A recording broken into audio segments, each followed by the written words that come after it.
white people are allowed Wi-Fi? And her dad went all the way to Australia. This is going to be the most exciting night of my life.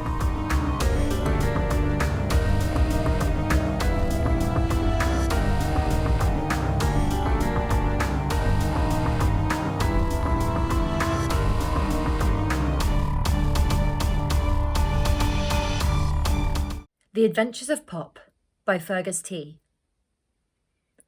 Pop is a 4-year-old boy with blonde hair. He's walking back from the park with his parents. It's a dark night, and they're walking through a dark, dodgy street, when suddenly a zombie jumps from the roof. It shoots fire, which burns Pop's parents alive. They fall to the ground, and he runs off back to his house and goes to sleep crying. When he wakes up in the morning and looks in the mirror, Pop sees that he's a zombie. Oh no. He remembers that his parents died last night and he starts panicking.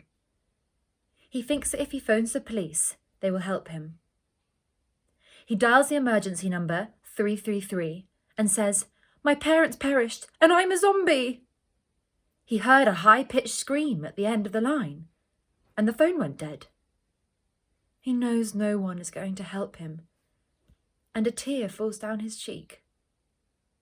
He tries not to cry, but the tears force their way through. They turn out to be a booger green colour. Then he thinks that if he goes to the high street, someone will help him. But no one does. When he walks through the town, people just scream and run away. In the sky, he sees marshmallows falling from the sky, so Pop opens his mouth and closes his eyes for a few minutes. He opens his eyes again and realises he was asleep for 6 hours. Suddenly, toffee strikes him like lightning, and Pop realises that it's a waffle apocalypse. Dun dun dun! He runs into a building and searches around for people. After 10 minutes, he can't find anyone, so he jumps through the window and looks below him and sees hundreds and thousands of waffles dripping in toffee sauce. Within milliseconds, he goes crashing through the next window into another building. He doesn't get hurt. Curious, Pop thinks. He searches this building for 10 minutes, but he can't find anyone. He figures if he goes outside, he can look for people. Outside, the waffles swarm around him and push him to the ground. He makes a quick decision and starts chomping through a waffle. It suddenly grows into a human. Strange, Pop thinks, and he runs home. At home, he watches a movie. In the movie, there's a man and a waffle apocalypse. And the man bites a waffle, and the waffle turns into a human. That gives Pop an idea. He goes outside and bites a waffle. He explodes with a bang and turns into a human. He then turns into a giant and he eats spoonfuls of waffles until they are all human. Pop shrinks back to normal size and thinks, wow, that was a weird sensation. But being big was cool. Then, out of thin air, a time machine appears, and out steps a future version of Pop. "I can explain myself," says future Pop. "You need to kill your parents to save the human race and become the zombie you are today. Go back in time and act." Then he disappears into thin air, but leaves the time machine behind. Pop makes up his mind and steps into the time machine and goes back 2 days to the alleyway where his parents were murdered. From the roof of the nearest building, he jumps down and warns past Pop to remember to chew his waffles and to fly up to the roof. Moondust by Matthew M. Leo woke up to the sound of a painful groan from the corner of the room. Moon, his dragon cat, was scratching at the moon mark at the end of her tail. "Look, Leo," she groaned. "My powers seem to be fading." Leo got out of bed, then ran to the door to put on his moon boots. He had to go to Waffle City Veterinary Surgery for Mythical Creatures to find out what was needed to make Moon better. Moon could normally fly, but she seemed to be more like crawling today, and the moon at the end of her tail seemed to be turning black, the same as the one on her forehead. Leo picked up Moon. She was surprisingly heavy, but it wasn't too far to go. Finally, they reached the vet's. The lady at reception said, "Dr. Luna will see you in a few minutes." Leo waited in the waiting room as Moon sobbed her silver tears into his hands. He and Moon were called to see the doctor by the seven-eyed receptionist. Leo nervously wandered into Dr. Luna's room. Moon was shaking with fear as Leo slowly creaked the door open. As soon as the doctor saw Moon, she gasped and said, "I've never seen anything like it." She told Leo that the only cure was moon dust, which could only be found on the moon and Houston. Leo was in shock. He asked Luna, "What time do I have to get it by?" "You would have to leave now and give it to me when you get back to Elliptica. There's a ship in the back so you can leave right away." Hooray! Leo thought. Using the teleportation spell once more to retrieve the ship, they teleported back to Houston to find it was still there and loaded up with moon dust. "Woohoo!" Leo said thankfully and started to fly back to Elliptica.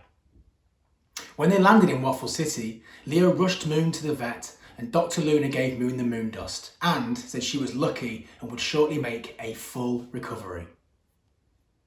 When they got back from the vet, Moon was much better, but Leo couldn't stop thinking that since he gave some Elliptican dust away, humans would know about Elliptica. Great work, Matthew, and all the young writers at the Superpower Agency. Keep up the good work. Billy Willie by Samuel D.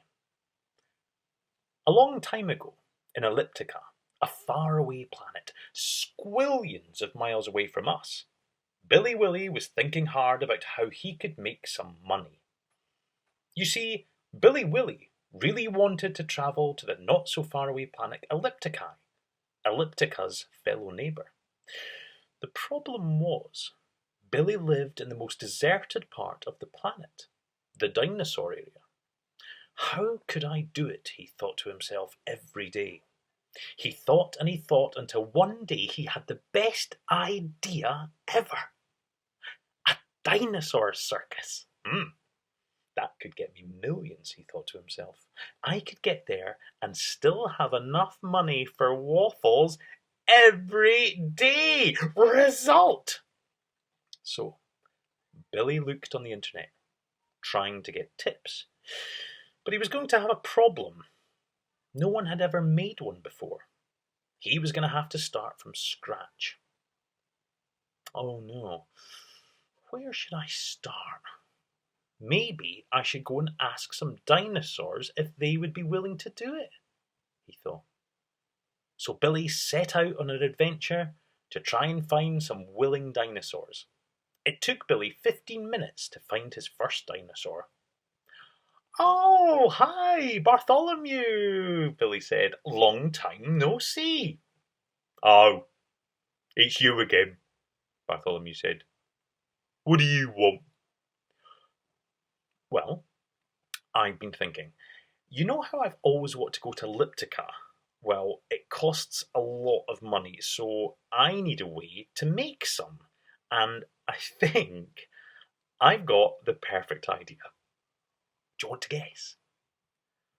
"Well, it's probably going to be something stupid like you selling waffle cakes, like what you did when you tried to get that new house. But hopefully you would have learned that didn't work," said Bartholomew.